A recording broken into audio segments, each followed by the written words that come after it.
ഈ സംഭരണ വർഷത്തിൽ നമ്മുടെ സംസ്ഥാനത്തെ കർഷകരിൽ നിന്നും എത്ര മെട്രിക് ടൺ നെല്ല് ശേഖരിച്ചു, അതിൻ്റെ വിലയായി കർഷകർക്ക് നൽകാനുള്ള തുക എത്ര, നൽകിക്കഴിഞ്ഞ തുക എത്ര, ഇതിൽ എത്ര തുക കേന്ദ്രം തന്നു, ഇനി തരാൻ മൊത്തത്തിൽ എത്രയാണ് ബാക്കി?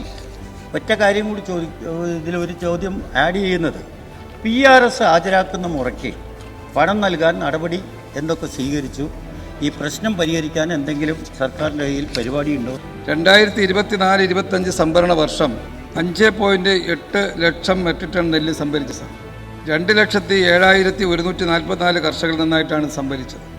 1,645 കോടി രൂപ ഇതിന് വില വരുന്നു സാർ. ഇതിൽ 1,403 കോടി രൂപ കർഷകർക്ക് നൽകിക്കഴിഞ്ഞതാണ്. 242 കോടി രൂപ കർഷകർക്ക് നൽകുന്നതിന് സപ്ലൈകോ ബാങ്കുകളെ ഏൽപ്പിച്ചും കഴിഞ്ഞു.